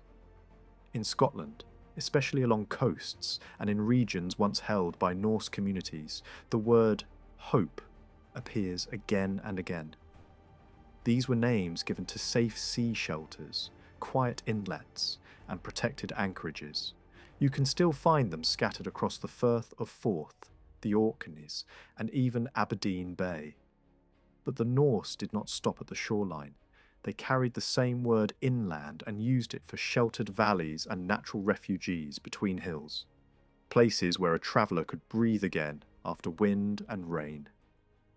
In some southern Scottish counties, the number of these hope names is overwhelming, and the sound of the ending itself changed over time, often shrinking into forms like op or up. That same pattern appears again along the Welsh border. Here too, the landscape is dotted with names that end in hope, op, or related forms spread across counties like Shropshire, Herefordshire, and the border edge of Gloucestershire. It is difficult to look at that distribution and not hear an echo of northern speech. And it is not only hope. Other names in the region also feel as if they arrived from the north, and certain endings, repeated again and again across the map, suggest that more than one northern group moved through these valleys. In a few places, the clues go beyond names and enter daily life. In parts of Herefordshire, old inheritance practices survived that fit Scandinavian patterns more closely than Welsh ones. In some communities, if there were no sons, the eldest daughter could take the entire holding. That is not a minor detail. Laws about land are among the most stubborn traditions a society carries. And when those traditions do not match local Welsh custom, it usually means they were brought in by newcomers and preserved for generations. South Wales adds another layer to the story. For a long time, people blamed the English-speaking pockets of Pembrokeshire and Gower almost entirely on later medieval settlers from Flanders. But when researchers listened carefully to the dialects there, something did not match. The speech patterns were not Flemish in character, they sounded Southern English.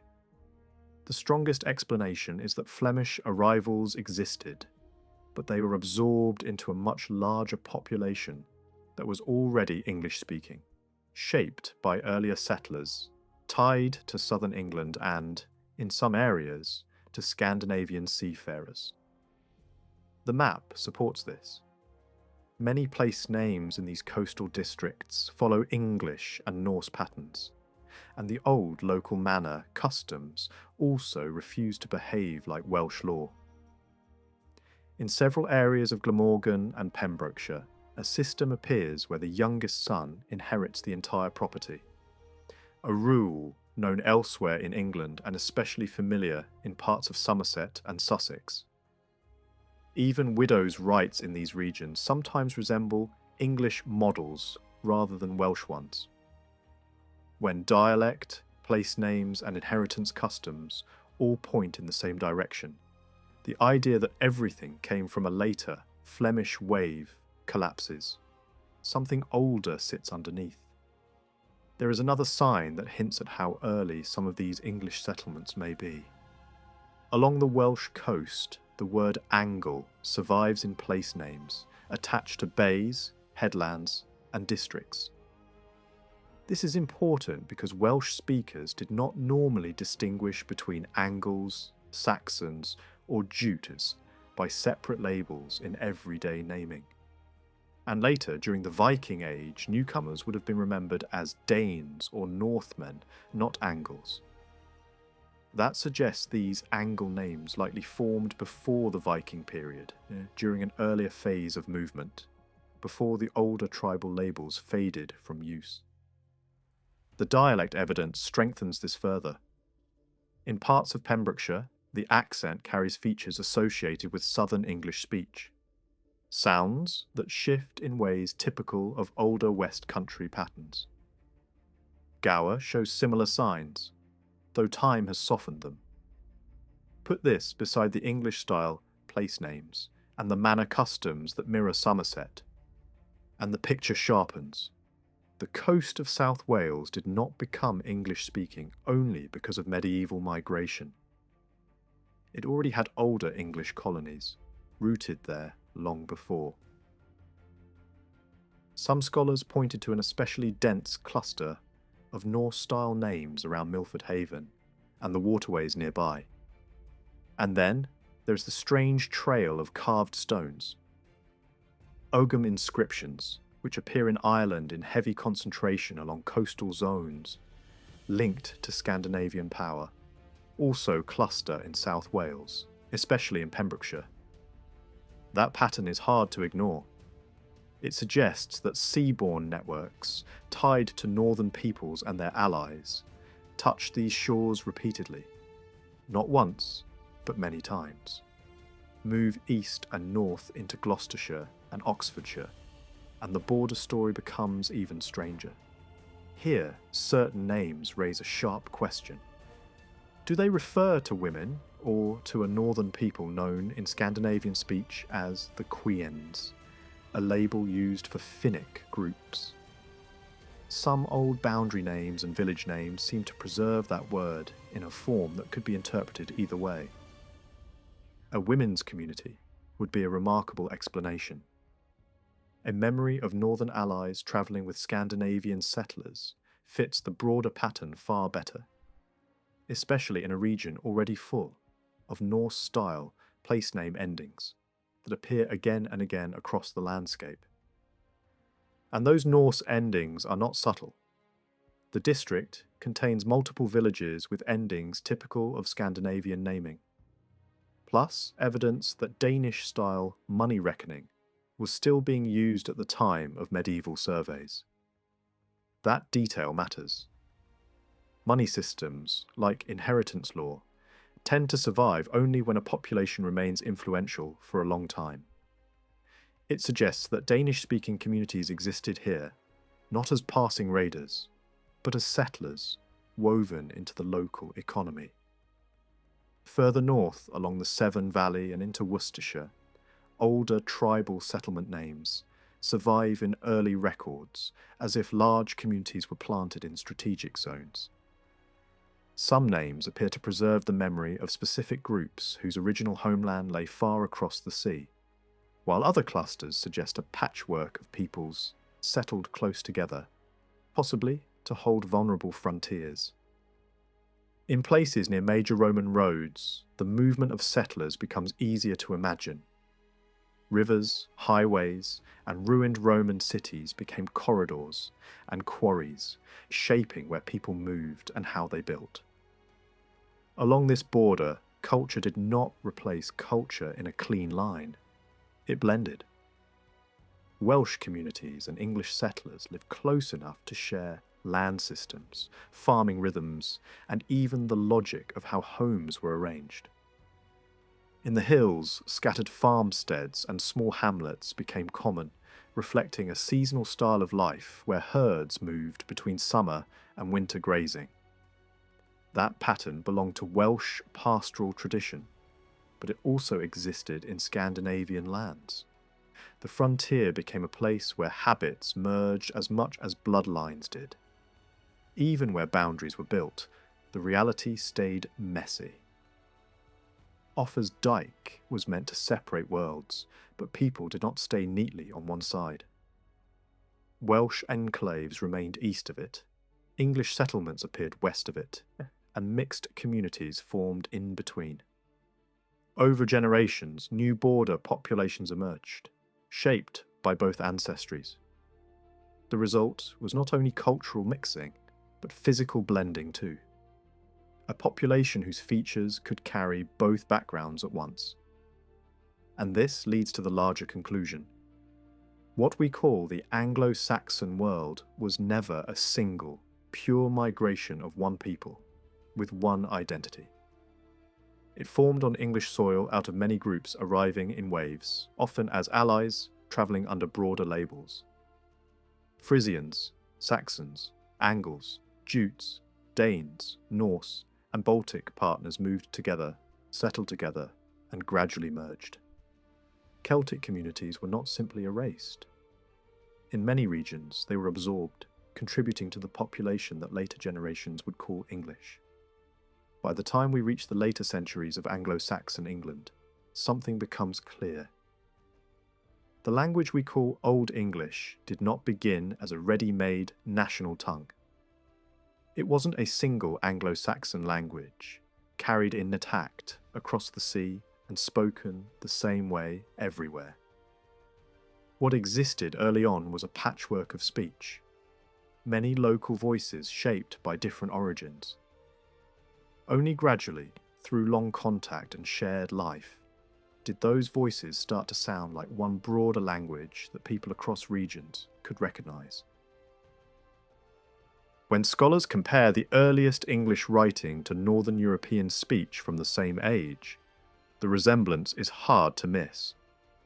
The feel of the vocabulary, the rhythm of the words, even the way meanings cluster together, often point north. That doesn't mean one group simply imposed its speech on everyone else. It suggests something messier and more human. A new way of speaking formed on British soil, because many communities were forced to live side by side. Over time, their words blended, their grammar bent and shifted, and what emerged was a fresh language, built from fusion rather than purity. And language is only one clue. When you line it up with everything else that survives from that world, the conclusion keeps repeating itself.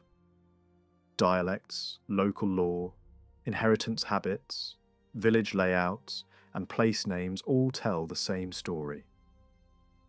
Early England was not shaped by one massive, unified migration of a single people.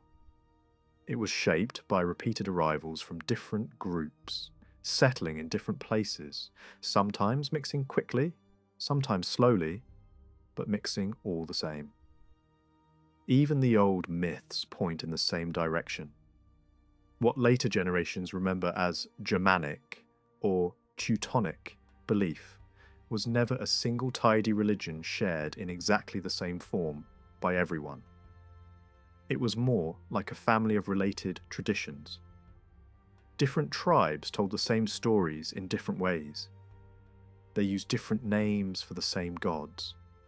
They argued over details, emphasized different heroes, and carried local customs that didn't match their neighbours. When those groups moved into Britain, they didn't bring one uniform set of legends. They brought many versions of the same supernatural world, and those versions survived in fragments, stitched together across time. This is one reason early England becomes such a powerful example of cultural absorption.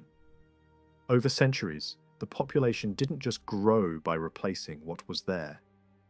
It grew by pulling in people from many origins and turning them, slowly, into one society. In any age, the people most likely to travel, fight, and settle new lands are often the most driven and adaptable. So the communities that formed in early England were not only mixed, they were shaped by constant movement, risk, and survival. That pressure tends to accelerate change. It also tends to produce resilience, and the story does not stop in the early medieval period. England continued to absorb newcomers again and again, sometimes in large waves, sometimes in smaller flows. People arrived seeking safety, opportunity, or simply a place to rebuild after disaster elsewhere.